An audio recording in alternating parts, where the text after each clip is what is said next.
Lockdown से पहले गीता के घर का नजारा कुछ ऐसा था कि रोहन ऑफिस जाता था और शिविन स्कूल।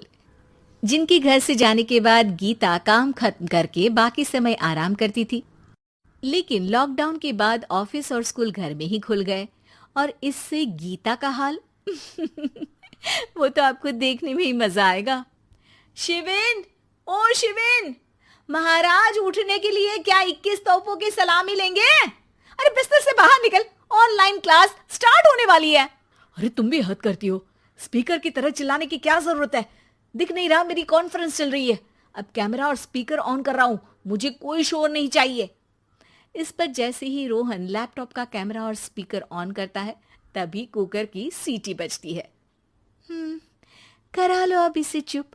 लॉकडाउन नहीं हुआ, मेरी मौत का फरमान जारी हो गया। दोनों बाप बेटे ने नाक में दम किया हुआ है। ऐसा बोलकर गीता वहां से शिविन के कमरे में पहुंच जाती है, जहां शिविन अभी भी सो रहा होता है। ओ आलसी, अब अगर 5 मिनट में नहीं उठाना तो आज तेरा गेम और यूट्यूब कैंसिल। माँ की बात सुनकर शिविन बिना 1 मिनट गंवाए उठ खड़ा होता है। उठ गया, अभी नहाकर भी आता हूँ। ये नाटक कहीं और, मुंह पर गीला कपड़ा मार और पढ़ने बैठ। शिविन की ऑनलाइन क्लास स्टार्ट हो जाती है, जिस पर गीता उसे वहां बिठाकर रसोई में चली जाती है। थोड़ी देर में उसे कमरे से कुछ आवाज सुनाई देती है, जिसे सुनकर वो कमरे में वापस आती है। हाय राम, तुझे क्लास अटेंड करने के लिए बोला था, कैमरा ऑफ करके बिस्तर पर नाचने के लिए नहीं बोला था। मम्मी मुझे कुछ समझ नहीं आ रहा, आप बाद में पढ़ा देना ना, वैसे भी अटेंडेंस तो लगी गई है। हाँ हाँ बेटा, जरूर बन जा। तू अभी से हम सबका बाप बन जा।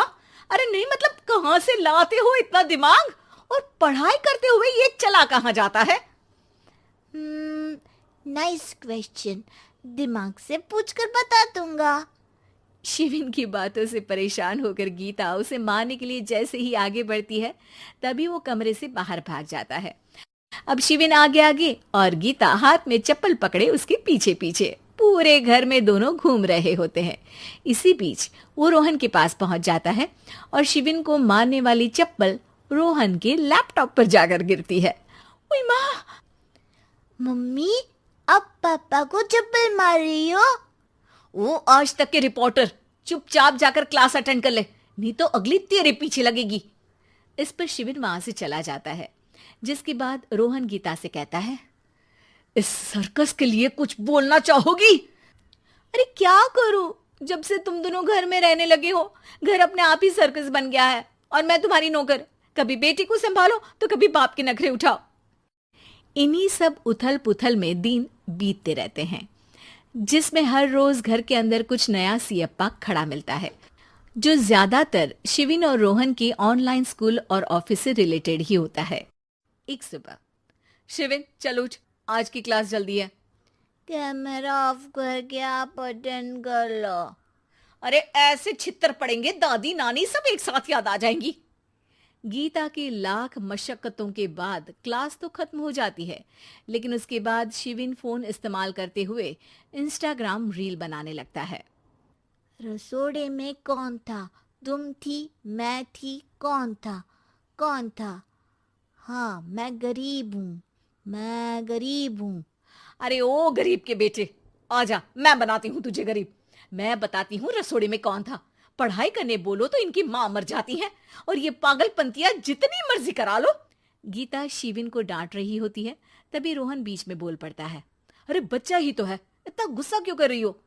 बेटे का साथ देने की इसी एक कोशिश में अब शिविन के साथ साथ रोहन भी गीता के गुस्से की सूली पर चढ़ जाता है। अगर बेटे पर इतना ही प्यार आ रहा है तो इसे क्लास अटेंड क्यों नहीं कराते, इसका होमवर्क क्यों नहीं कराते? उस समय तो बहुत जल्दी मीटिंग आ जाती है, वो काम मैं करूं और यहाँ इस बेफिजुली की चीज में तरफदारी करके बन जाओ महान। हे भगवान, कोई तो इनके ऑफिस और स्कूल खुलवाओ, मैं इन्हें और घर में नहीं सह सकती। अरे कुछ और मांग लेती, क्योंकि तुम्हारी ये विश इस साल तो पूरी होने से रही, कोरोना।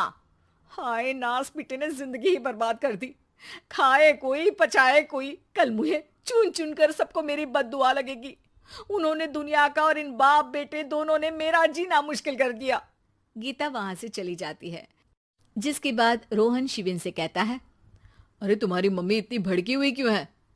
आपकी वजह से पूरा समय घर में रहते हो और उस पर कोई काम कराने की जगह बस ऑर्डर देते रहते हो।